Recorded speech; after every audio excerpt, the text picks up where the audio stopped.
Well, folks, welcome to one more edition of Politics and Random. Egberto is your host. Thank you so kindly being part of the show. We are going to have a lot of fun today. We're going to have a great show for you today. How's everybody doing? I trust that you had a great weekend. Well, just drove back in from KPFT 90.1 FM Houston. That's where I just drove in from. I do the show Monday, Wednesday, Fridays there. I want to give both of my audiences a humongous thank you. Let me tell you, it was rough starting. We have to raise, I think I have to raise something like $500 a day or something like that at KPFT.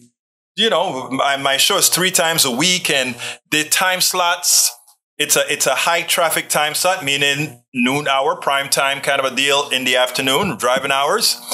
And I got to raise a lot. And you know what? At first, it looked dubious. We started and the phones weren't ringing to give the contributions, et cetera, et cetera, et cetera. Well, it started out with, believe it or not, the person who started our drive this morning for Politics Done Right was one from the PDR posse.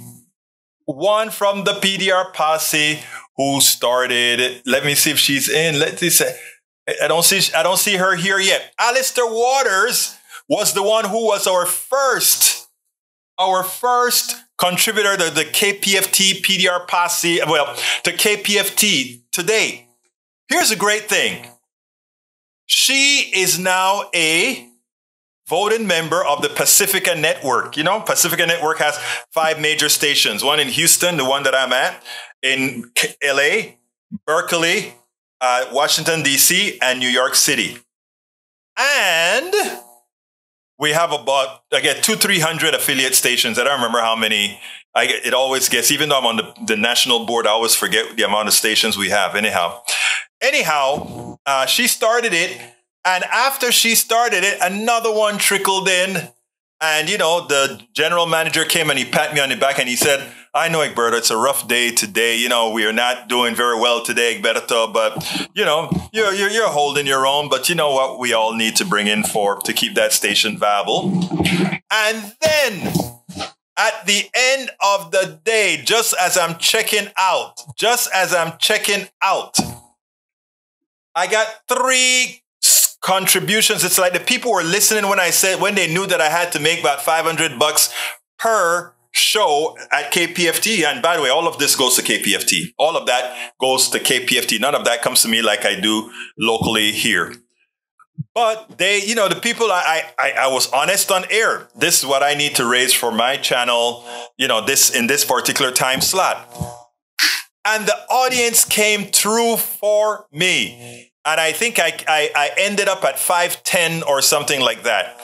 I couldn't be happier with the listeners that we have in supporting public community radio to ensure that we can continue to give people truths, continue to give people information. It was great. So I want to thank all of you. And those of you in the chat right now, Buttigieg, remember, you are now a voting member on the Pacifica Network. So when you get your vote, remember to vote for people who after you look at their resumes for the boards and all these things that they seem like, because we have listener memberships and staff memberships. I'm the staff director for KPFT on the national board. But all of you are going to be voting people to. Alistair Waters as well is a voting member at KPFT, which means you get a vote in the entire national network. You donate. You already are. You guys donated. You donated. But I tell you what, Buttigieg, I'm going to make sure that because I know you did it twice, as long as they took all your information, you should be a voting member. I don't handle all the paperwork and all of that. But when it's ballot time, if you don't get your ballot in, like hell, I'm going to make sure that Buttigieg MCP and Alistair get your vote for the national board at KPFT. Anyhow, story for today, or the title of the show today is, I don't know. I don't remember, but I do remember that I placed it in the... Well, you guys, if you're on YouTube, you know what the title of the show is. But you know me, there's so many irons in the fire. It's like, okay, what was the title of the show? This one and not the other one. What's the title again? All right, today's show title is Pete Buttigieg Shines. Ted Cruz embarrassed Larry Summers. And why did I just put Larry Summers? It should be Larry Summers did, foolishness with the economy. GOP dumbifying constituents. And the subtitle is Pete Buttigieg showed how Democrats must speak on CNN. Jonathan Karl embarrasses a clueless Marco Rubio. Larry Summers continues to opine and prove his economic incompetence, and GOP succeeded in making its constituents ignorant. And those titles may sound interestingly, well, I made a mistake inside of the title. I put Ted Cruz. I'm going to change that right now. I put Ted Cruz embarrassed. It's not Ted Cruz. It's Marco Rubio. How could I make that mistake? I'm fixing it right now. Update all. Marco Rubio. It's all updated on YouTube now. So if you do a refresh on YouTube, the title will come out correctly. All right. Okay. Let's go ahead and introduce everybody. Welcome aboard. Buttigieg MCP, welcome aboard. Larry Lee Grant, welcome aboard. Melanie Keelan. Melanie, it was fun having you in our Ask Egberto, even though you were only there for a short time because you had to step out. But I'm just happy that you made it in.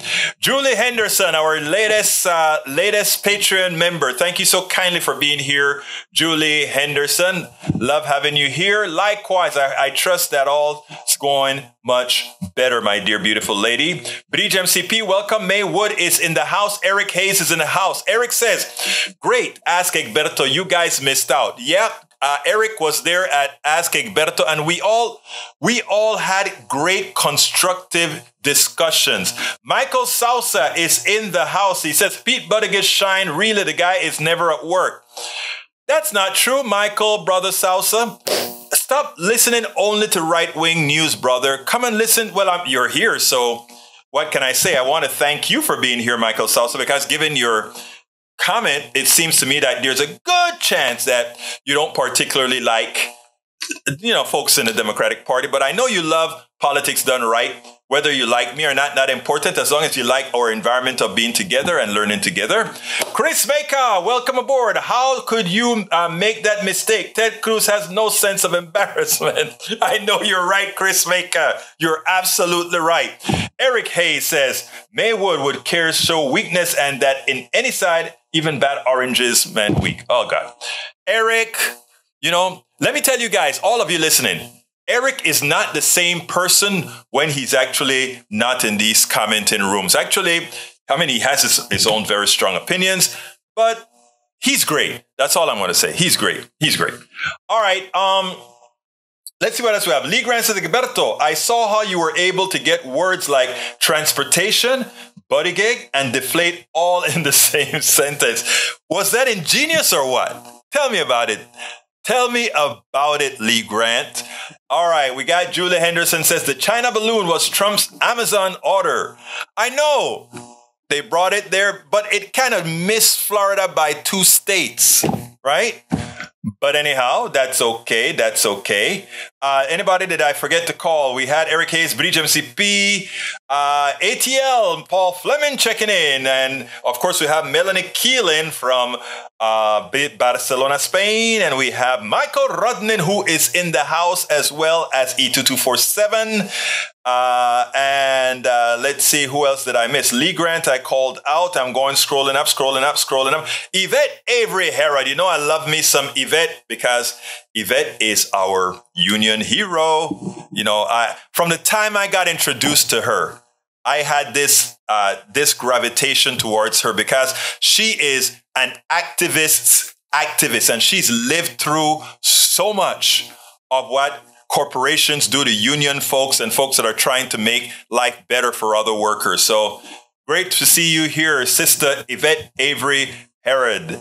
Michael Rudden, of course, is here. Okay, let me see. Buttigieg MCP says 2 EMTs, a fire lieutenant, and 1 more police officer fired in Tyre Nichols' case. The medical technicians did not treat Nichols for 19 minutes. 19 minutes is basically enough time to watch a sitcom without commercials, cook a frozen pizza in the oven at 400 degrees, or walk 1 mile at a leisurely pace. Though they assisted Nichols slumped over on the ground and handcuffed in sitting up a few times, they did not take his vital signs, provide him oxygen, or even gave him a physical examination. Sandridge, who is certified to administer IV lines and monitor cardiac activity as an advanced EMT, did neither. An investigation concluded. Like, you know, these police officers, all of them, irrespective of race or anything, they treat a certain sect of us as not human, as animals. And to put it bluntly, I don't even know if that's a fair statement, because they would not treat a dog the way they treated Tyree Nichols. They would not treat a cat the way they treated Tyree Nichols. They won't treat a monkey the way they treated Tyree Nichols. The inhumanity with which police officers so often treat human beings is shameful. And especially, you know, people say, well, you know what, they encounter, you remember that police officer that I had on? That police officer said, when you go into these neighborhoods, these poor neighborhoods that have a lot of violence, eventually you start yourself to get prejudice against these folks. And that's where I told the officer that I spent some time on the phone at KPFT with. I told him, and that's why you're supposed to be trained. That is why we invest money in training you, because you should know better. Your training as a police officer should have you overcome your own personal stereotypes by design. You know? And your intellect, knowing not only the thugs in the hood or whatever, should allow you to, like myself, how I got out of the phobias and prejudices that I had. Your intellect can take over. You know, I don't look at all those folks that have been offensive to me as a class based on race or anything else. I look at it on the individual basis. We have to learn to disassociate that. Unfortunately, we have a Republican Party that tries to equate or segment people in such a manner that others think all of those people are that way. And that is what we have to get away from. That's what we have to get away from. Thank you for that, Bridge MCP. Maywood says, I wanted to ask Egberto if he and Ashley listened to the podcast I sent them about how some states are trying to redefine how they define black. I got the podcast. I set it away to listen to it, May, and I didn't. I forgot. I have to be very honest with you. I simply forgot. But now that you remind me, I'm going to try to get some time to sit down and listen to that redefinition of race, however it's put. Anyhow, but thank you for that. Let's see. Para ver, I'm scrolling down before I go to my first video, before I go to make sure I capture anything people want to say. Rubio did good on Tapper. Rubio on Tapper. I saw Rubio not on Tapper. I think I saw Rubio on This Week. I didn't see what he said on Tapper. Let's see what we got here. Pete Buttigieg shines. Really, the guy never works. Michael Sousa, stick around, brother. Stick around. Stick around. Sorry I missed it. Woke up a little late, and by that time I thought of it, it was too late. Not only was it too late, brother Maywood, I started it an hour late because the Ashley's church came over here with cameras and microphones and boom mics and all of that to interview her because she's getting an award. Actually, it's a pretty big award she's getting at church. They're honoring her and a few others at the church. And so, you know, They brought all the boom and they wanted to speak to her parents as well as her, whatever. And it kind of extended in time. So what can I say? Had to postpone it for another hour. And luckily we still had quite a few of you that showed up. I just love my peeps. That's what, I'm on my show and I say, I love my peeps. People think, oh, you're just saying that. No, I love my peeps. You know, because we have fun together and we support each other, all that good stuff. All right, Tom C is in the house. He says, half New York Times, op-ed 25. Doctors are demoralized by our health system. The United States is the only large high-income nation that doesn't provide universal health care to its citizens. Very true. I did healthcare at the KPFT show. I didn't know if I was going to get to it today. I rarely am able to do that because, again, my wonderful people usually take over the show like Tom is right now. Instead, it maintains a lucrative system of profit medicine. For decades, at least tens of thousands of preventable deaths have occurred each year because healthcare here is so expensive. Exactly. I want, and given that you've said that, right? I want to play, I want to see if I can play it later. What this woman had to say about healthcare in Canada. But I'll play my piece that I did to her. Julie Henderson says, the point of Tyree Nichols' event, the poll cam was the only evidence. Without that, it wouldn't be known. Imagine that, eh? The poll camera was the magic. All right, let's see. Bridge MCP said, Egberto won for the show. Billionaires are okay with you dying. Why is anyone okay with this? All right, here we go for what Bridge wants to put on the screen. And here we go. It says, if a monkey hoarded more bananas than it could eat, while most of the other monkeys starved, scientists would study that monkey to figure out what the heck was wrong with it. When humans do it, we put them on the cover of Forbes. Wow. Bridge, I love it, baby. I love it. That makes a whole lot of sense. E2247 says 5 cars of the toxic chemical vinyl chloride were or in danger of exploding. Other cars have benzene residues and other crap to kill folks thereabouts. Bomb train for sure. Total evacuation going on. Yep, it's sad. It's sad. It's sad. Individual states define black. Amazing.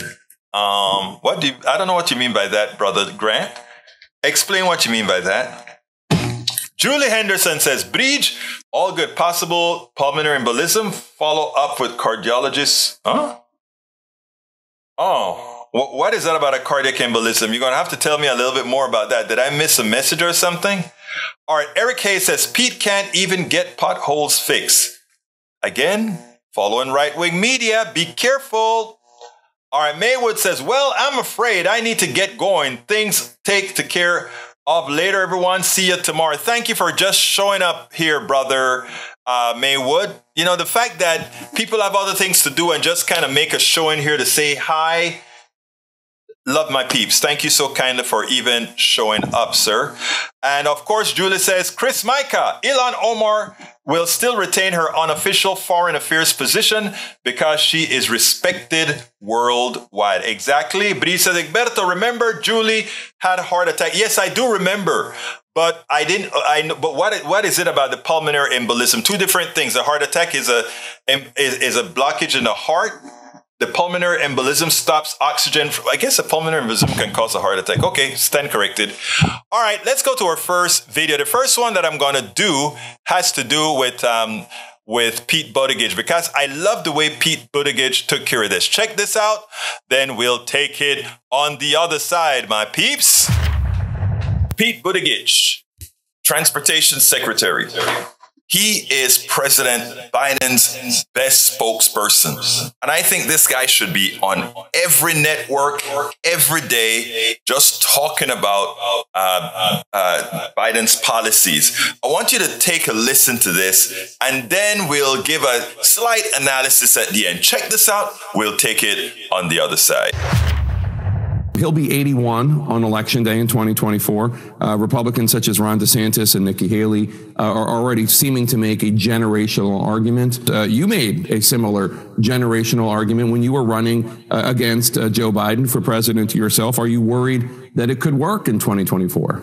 Generational arguments can be powerful. As you said, I've used them myself. The most powerful argument of all is results. And you can't argue, at least I would say, you can't argue with a straight face that it isn't a good thing that we have had 12 million jobs created under this president. And by the way, a lot of the jobs are in manufacturing. As somebody who grew up in the industrial Midwest, it's been so moving to see hundreds of thousands of good-paying manufacturing jobs being created, including in rural areas, small towns, and places like Tennessee and Louisiana and Georgia and Indiana, the kind of growth that benefits the entire American people. And I think when you look at that, when you look at what America was up against when President Biden took office and what has been delivered, again, just in these first 2 years of this administration, let alone what's possible as we actually start entering more and more, for example, of the construction phase on the infrastructure law, I think those results are going to continue to accumulate. And people will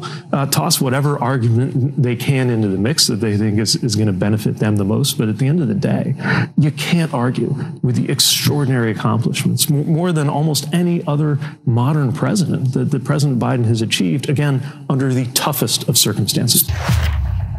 This is why Pete Buttigieg is effective. Notice what Jake Tapper did. In the preamble, Jake Tapper made sure to remind Pete Buttigieg that he once used ageism against President Biden. In fact, he spoke about generational change. That is, Pete Buttigieg, just like many of the new entries or the people who are expected to enter the Republican race, are talking about generational change, etc., which would hit Biden pretty hard, right?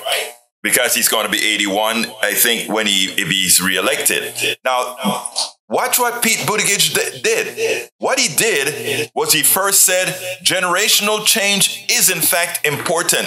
But you know what beats generational change? Effective leadership, successful accomplishments that help the American people going forward, more so than just somebody being young.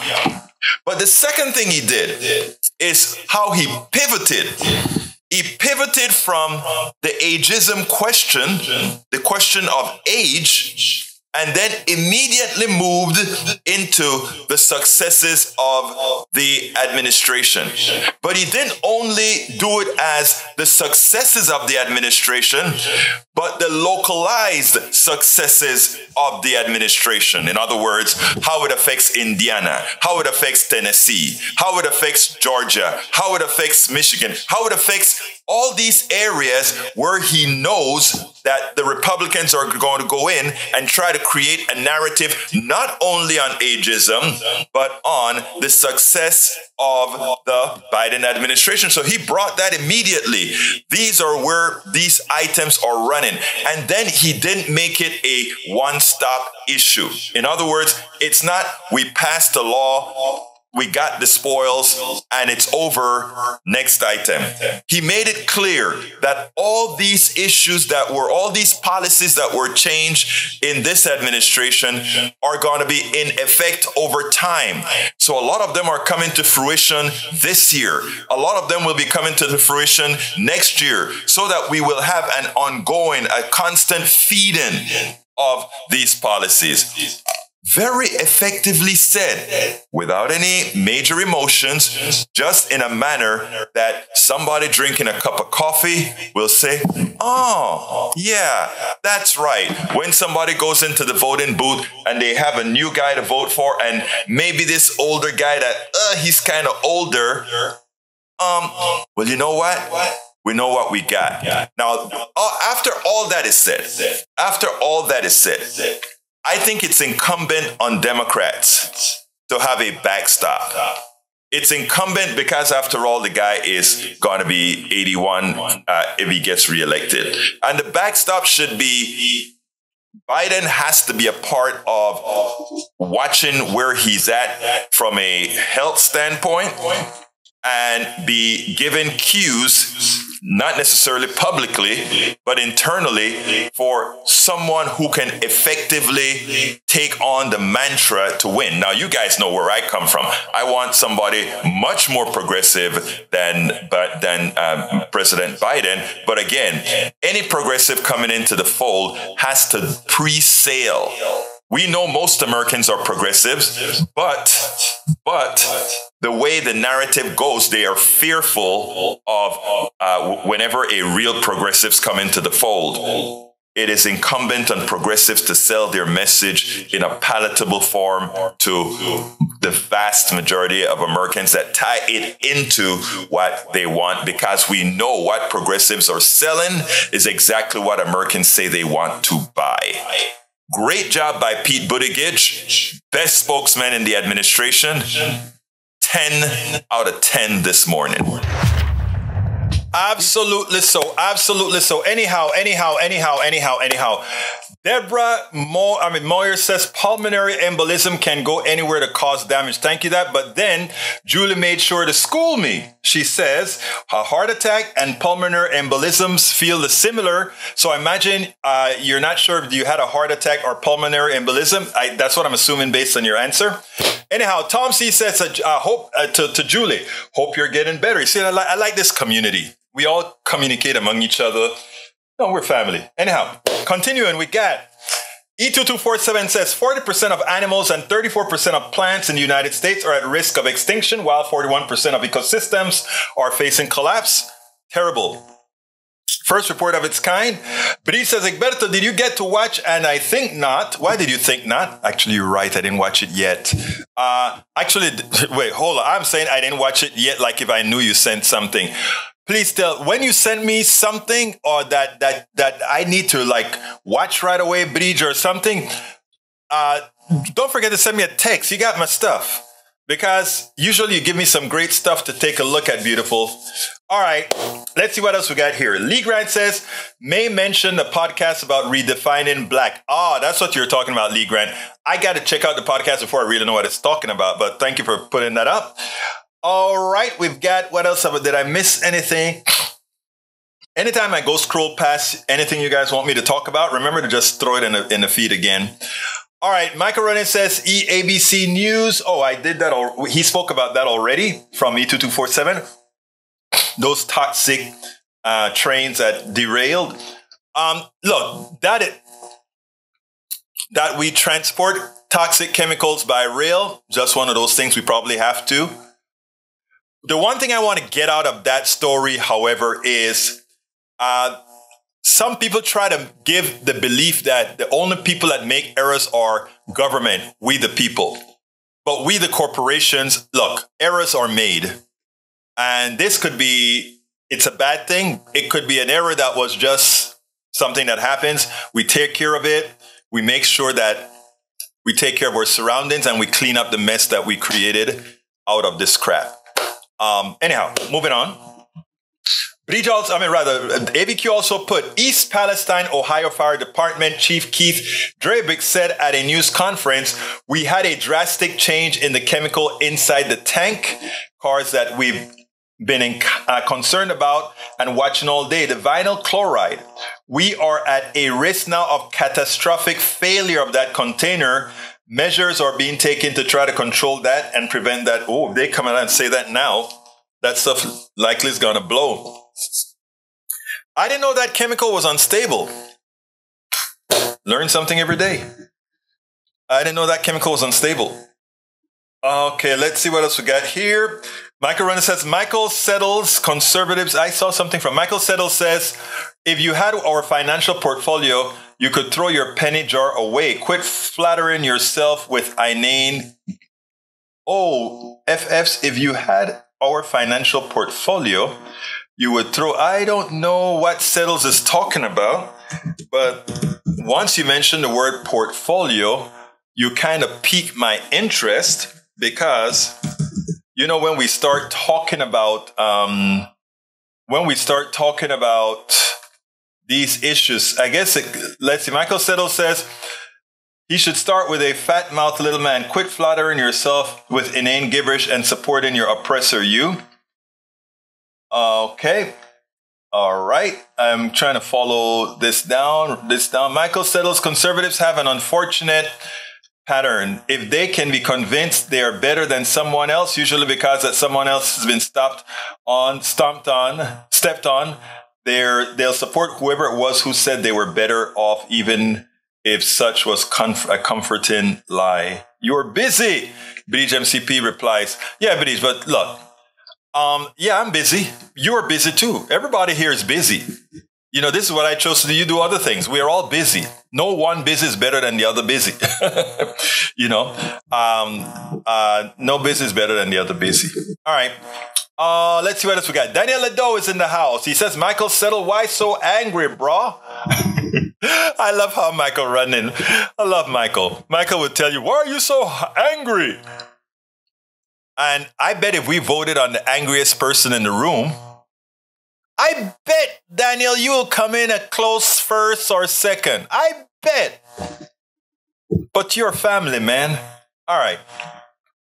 Michael Rondin, that's a one to Eric Hayes. Anyhow, let's see what else we got here. Julie Henderson says, prejudice definitions are different on paper versus in person. Police department was investigated for prejudice claim. Data placed Latinos as white, but in person, Latinos are treated black. And here's the thing. I'm a Latino, but I'm a black Latino, right? I have always hated the Latino classification and that we use in the United States. And the reason why I hated the Latino classification is because Latino is not a race. So in Panama, in Mexico, in Venezuela, you have blue-eyed, blonde Latinos with a name like Rodriguez, right? If they come to the United States, the only thing would allow a cop to treat them any different would be that they found out their name was Rodriguez. But if a Latino or Latina came to the United States who's blue-eyed blonde and changed your name to Amy Dunces or whatever, nobody would even decide to call them Latinos. But she's a Latina. Why? She's from a Spanish-speaking country like I am, or a Spanish-speaking, Latin-speaking country, meaning Portuguese, Spanish, or whatever, right? But that's not what's done. Anyhow, so and even within the Latino community, when I go to conferences and they'll have the conferences and then they'll have breakout areas, right? And they'll have a breakout area for African Americans and a breakout area for Latinos, like that. And to which I would always say it makes no sense, right? Because I want to go to both of them. I want to go to the African American. I'm not African American, I'm black. But I like to go to the African American stuff, and I like to go to the Latino stuff. And here's why I have been forced to say, like, oh, I'm not African American, I'm black. I support a movement, or was supportive of a movement called ADOS. American descendants of slaves have a movement trying to put, support for reparations, etc. And I was promoting that movement on in several blogs, etc. And with a friend of mine, and she looked at me straight out and told me, "Oh, with all I do, etc. Please remember that you are not ADOS." And I said, "Okay." And then she said, like, so, what we're fighting for, whatever, even, when reparation comes or whatever, this isn't something that not that I'm trying to get reparations. I'm not, I really don't give a flying what, but I do know that a lot of the conditions require reparations for a lot of people, in my humble opinion. Anyway, so I started to get this vibe that says, remember, you ain't ADOS. You're not ADOS. I still support the movement, but I support the movement with a caveat. I support the movement with a caveat because I think they try to create differences among people that's not justified. But anyhow, so whenever, so I don't run out and say, oh, I'm African American or anything like that. I just always tell people I'm black, I'm Latino, I'm Caribbean, since all this modification and so seem to have created some issues. All right. Eric Hayes says the $20 million sidewalk on behalf of the infrastructure bill is really great expenditure of taxpayer money. I haven't seen the $20 million sidewalk. You may want to give me a link to it so that I can verify it, but I can guarantee you there's going to be some story behind it that the right wing exploited, But he says, you asked for video of the knee on neck here in Birmingham. News and video is limited. I sent and will again. Oh, that, I forgot. I did see the video on the knee on the neck. So I'm sorry, Buttigieg. I was thinking outside of myself. I did watch the video. Likewise, I also called Rose William, who was pepper sprayed. She didn't get arrested, but she was pepper sprayed, and she gave me the whole lowdown of the incidents that were going on as well. I think it's in Binghamton, New York. All right, Lee Grant, there is a breakout. It says, is there a breakout session for white people? Oh, Lee, it's going to be too complicated for me to talk about this one right here on the show right now. And I probably won't spend a lot of time talking about stuff like that. But when you and I have coffee, like we're supposed to, like you're supposed to come to KPFT with me, we're going to have a long talk about that. And by the time the conversation is over, I guarantee you, Brother Grant, you are going to have a mind change, a mindset change.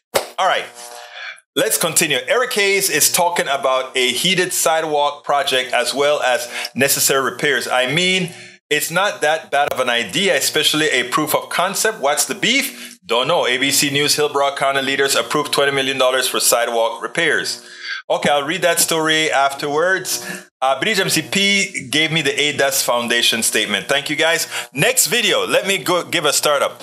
You know, Marco Rubio went on to ABC, with, I think it was this week on ABC's, and was answering questions about the balloon. I have some statements to make about the balloon, but first I want you to listen to Marco Rubio. Listen to how he got dinged by Jonathan Karl, and then we'll take it on the other side. But I have some important things to mention about that balloon. Check this out. He shot it down when he shot it down based on the advice of the military. You don't think he should have ordered it to be shot down earlier against the advice of the Joint Chiefs, do you? Well, I think it first begins by understanding when did we first track it over airspace. Theoretically, if it entered to Alaska, NORAD, it's our system of spotting things and protecting both American and Canadian airspace, should have spotted it a lot earlier. So I'd love to hear from military officials about why wasn't it addressed earlier? What were the options at that point? Again, look, maybe in a closed session or maybe in the settings of with the benefit of hindsight, they'll have some real good arguments about why it couldn't be done. I recognize that you shoot something out of the sky that's the size of 3 buses and it lands in the wrong place, it could hurt, harm, kill people or damage infrastructure. But by the same token, I think that if that was the case, then I think it really would have been helpful for the President of the United States to get on national television and explain to the American people, this is what we're dealing with, this is what I'm going to do about it, and this is why I haven't done it yet. None of that happened, and I don't know why. And in fact, I don't know why they waited so long to tell people about this. And if they knew the trajectory that it was on, it seems from late last week. All right. And we're also told, by the way, that this happened 3 times under the previous president. Obviously, there were no public notifications there. You see how he got dinged? Oh, by the way, the previous administration had 3 of these occurrences. No public notifications. You didn't complain about that either, even though you're on the Intelligence Committee. Right? But here is my concern.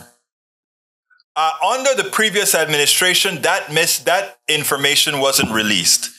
I don't even think we should have spoke about that information either. Because if you have a foreign government flying something over your airspace that isn't immediately dangerous, but if you give the impression that it is undetected, that it's passing there and you don't raise a big stink about it, you get a chance to analyze Chinese method of spying on you.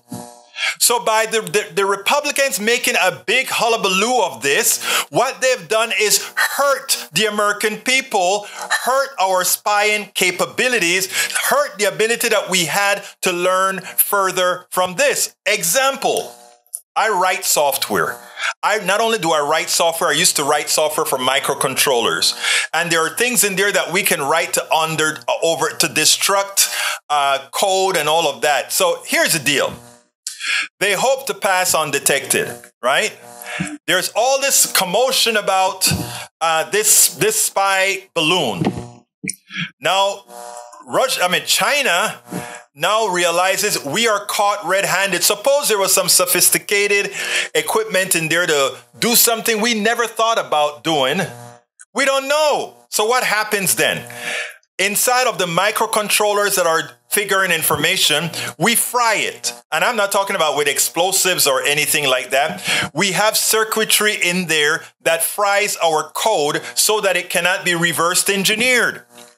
But if we kept quiet, and as soon as it crossed the coast, bring it down without telling anybody we're bringing it down, and then collect all the information before China believed it had some reason to auto-destruct or do whatever it would do to prevent people from understanding, it would have made a lot more sense. So you would think these are intelligent politicians, senators at least. You would think there's some semblance of intelligence there, but there was none. You have this stuff under surveillance. You know that wherever it's passing, you can stop transmissions. You can stop all these things that this stuff can be. Not only that, if it's retransmitting information to a Chinese satellite or whatever it's transmitting to, guess what you know? Since you will be monitoring it, and since you also know what this device is doing, you are able to copy everything that it's transmitting elsewhere. But now that everybody knows we're following this balloon, China just goes into a mode that says, oh, we are in salvation mode now. We are just a weather satellite. It is amazing to me that the Biden administration, it is amazing to me that the news media would not go out there and attack all of those who actually affected national security by not allowing our national, because having Americans know that a Chinese balloon is flying overhead, what does it do for our national security? When we would hope that just like, and by the way, this is the least of what they do. They're inside of computers right now in the Pentagon and elsewhere where we have officials just watching what they're doing to learn the techniques that they use. Right? But no. Or do we have Marco Rubio asking about anything like that? No, he's not. So it is sad. It is sad that we, with this Chinese balloon, did not have intelligent senators. And also, I think it's political malpractice for the Biden administration not to have come out and really let them have it for messing with our national security by creating all these stories that further give China an upper hand. Okay? That is my important piece that we need to talk about when we talk about the balloon story, the Chinese balloon story. Anyhow, continuing. What else have we got here? Let's see what else we got here. Yes, Rose told you as well. We had Gutierrez laid out his priorities for the year in a gloomy speech in the UN Assembly to focus on Russia's invasion. I'll change that. Let's see. Buttigieg MCP says cut in infrastructure money for communities hurt by highways disappoints advocates. The Reconnecting Communities initiative aimed to help cities rectify damage caused by highways built through minority neighborhoods. The bipartisan infrastructure bill cut it by 95%. Typical, poor people, they don't get the spoils, right? They're like, oh, they paid well, you know where I'm going with that. All right, let's see. China has been flying surveillance balloons over our nation since Trump. This was never a concern until people like you got scared over them. When the balloon was down over the Atlantic, the debris field ran for miles. The Hill. Marjorie Greens calls the probe into why Trump was unaware of previous Chinese balloons. Look, folks, let me tell you something. Like I said, it is important for us to call out these pseudo intellects in Senate because they're affecting and hurting our country. All right, let's see what else we got here. Love Buttigieg, intelligent and effective communicator and respects all people, including Republicans, from Julie Henderson. E2247 says Indigenous hero Leonard Paitier Peltier in plea for clemency starts 48th year in jail. POTUS Biden, free Leonard. Egberto Willis, don't worry, peeps, we sent one to them. Oh, I love Bridge. I needed some laughter. There is the one we sent them. I wish we could blow up Donald Trump until he float him and send him out to China. That's what we would need to do. All right, Julie Henderson said, China were probably hoping U.S. would blow balloon and not have any evidence. Yep. But they know that we're going to do this. Let's see. We got Daniel Edo says, you would think Egberto was intelligent enough to understand that the data goes to China in real time. Intercepting the data does nothing to keep the data out of Chinese hands. You would think that an intelligent person like Daniel Ledo would know that somebody who programs microcontrollers would understand that. And that is the reason why I said we could stop on the ground transmissions so that whatever it is China collected would mean nothing at the same time that we learn how they communicated with their device. Daniel, this isn't rocket science. Like I said, just let me pat myself on the back. I am the one who designed the software system for SolarFlow, or the upgraded the software system for SolarFlow Plus used by Daniel to transmit data from the middle of the desert while keeping much of it on board until a new communication link could be established. Look, brother, I understand these concepts quite well. Thank you very much. I know what I'm talking about. More than anything else, all of you who made a big hoopla about this balloon thing, you did a disservice to the United States. That balloon thing had no big power over us. What's more dangerous is the infiltration of our networks via some other network in China. And that's a fact, Jack. All right, let's continue. Intellectual is not needed with a balloon shoot down over the Pacific, over Punta Final. No, we shouldn't have talked about it in the first place. And you don't need to shoot the balloon down. You want to see what they intend to do with this balloon. You wanted to see what they intended to do with this balloon, and we did. AVQ, why are you leaving so early? You're leaving 8 minutes early. That's not all that early after all. All right, let's see. Government probably instructed all not to shoot it down over Montana or Missouri. Boober and NRA would have had target practice. That's how lack of intellect these guys are. They thought shooting up in the air would somehow reach the balloon. Oh my God. Egberto, Trump did go to China. Oh, he did go to China. Let's see what else did Bridge. Bridge. Why are you so bad, Bridge? Why are you so bad? All right, I got to go with this other video real quickly. And this one is about Chuck Tad and data dump. It shows why many of our Republican colleagues or Republican friends are so ill-informed. I want you to listen to this and then we'll take it on the other side, because a lot of the misinformation, why I continue to throw love on my Republican brothers and sisters, is I understand their news sources and it's politicians that they trust are screwing them over. Check this out. This news was just the latest flare-up in what has become a deeply polarizing and partisan divide in how Americans view public education, both in our public schools and in our universities. Look at this confidence in public schools. Look, Democrats have more confidence than Republicans, but look at this fall-off since the start of this century. Republicans and Democrats, are pretty close. And then basically the pandemic, and you can see the nosedive here down to just 14% of Republicans have confidence in public schools. If you think about all the rhetoric by Republican officials, it's no wonder. Then check this out. Is college the best way to get ahead? Among Democrats, basically nearly 3 in 4 Democrats believe this. Look at this divide. Among Republicans, less than 40% believe this, and you sort of see it, right? Again, the idea of attacking liberal indoctrination. And where do you get that? Liberal propaganda. Does colleges do this? Democrats, only 17% believe this happens there. 83% of Republicans believe that. And of course, in our high schools, the numbers are basically the same. Only 16% of Democrats believe you're being taught liberal propaganda, but 85% of Republicans now believe this.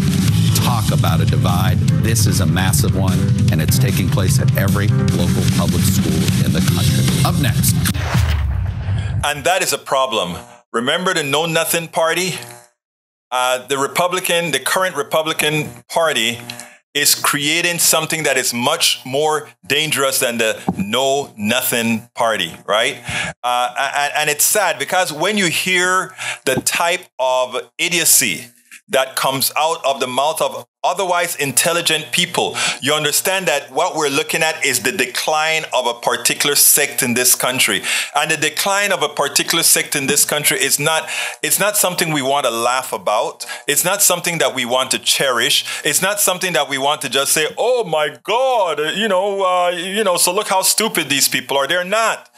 They're just, they have just allowed the carnality of the message to take hold. To think 71% versus 36% of thinking that college won't do a thing for you. Look, I believe there are a lot of jobs that don't need college. But my God, don't put that out there that somehow college is not important, because that is in effect what they use to attack you. It's terrible. It should stop. We need to really be out there promoting the message. Last video that I need to get out. Larry Summers. He was the guy that talked about we're going into a heavy recession. Larry Summers, this economist that just believes we need a certain amount of unemployment, a very, it's supposed to be a progressive economy. It's just a neoliberal who thinks very little about anything other than neoliberal policies. Check this out. We'll take it on the other side.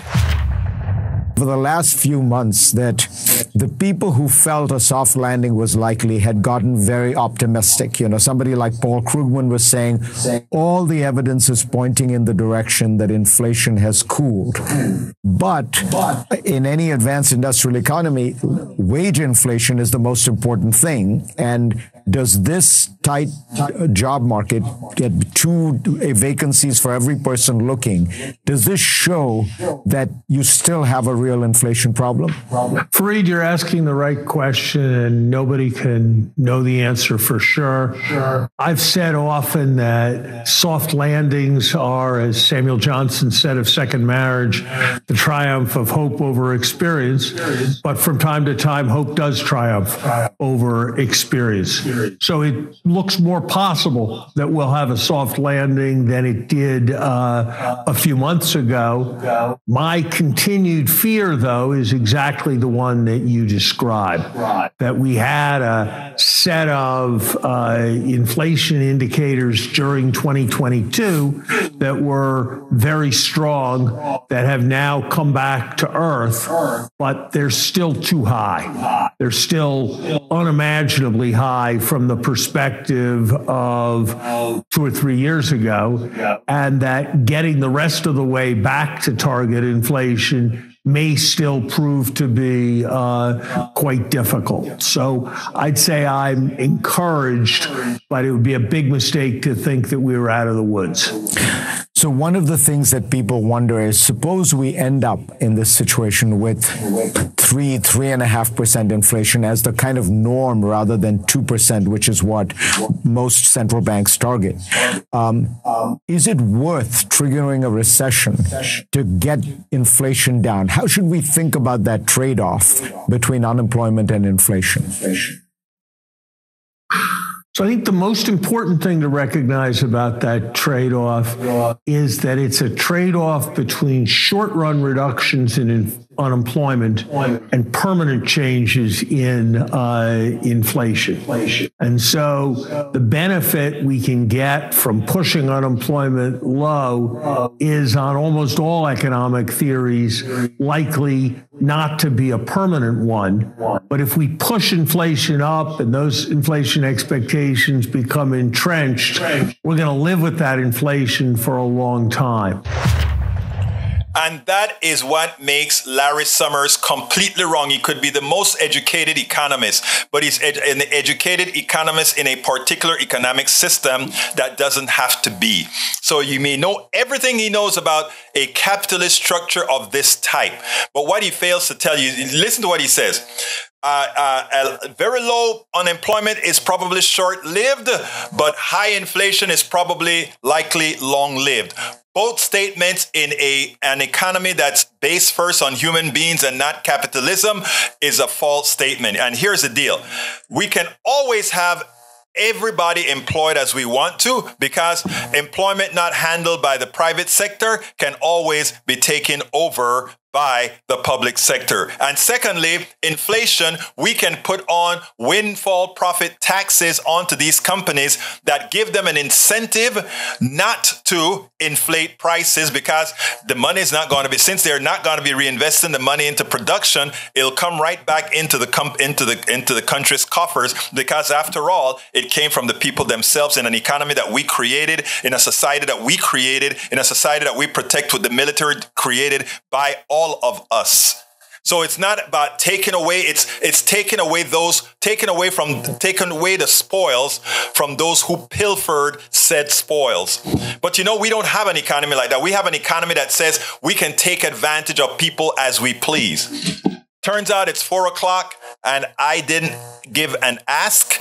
So I'm going to just give you one donation link here, one support link that I'm going to ask you to support us through, because all our links can be found there. So please support Politics Done Right at this particular link at politicsdoneright.com/support.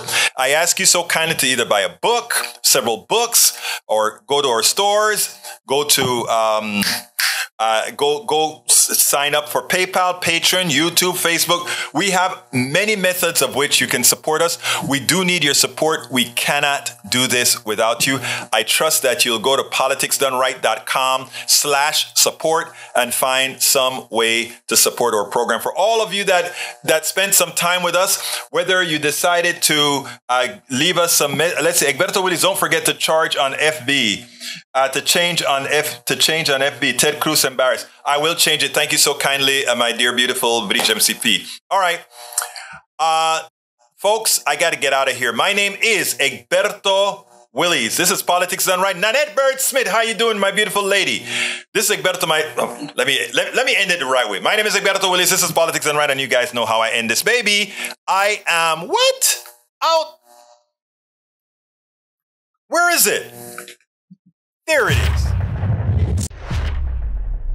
We spend a lot of time deconstructing the news, trying to parse it into a form that everybody can understand. We try to find those little nitpicks where it flies above the fray, etc. If you really like these videos that we do, I want to ask a big favor. Please go ahead, number one, subscribe to our channel, and number two, please join if you can. Thank you so kindly for watching. Keep watching. Please remember to share. We must populate the entire internet with our progressive message, a message that we know is what most Americans say that they want. So help us, please join.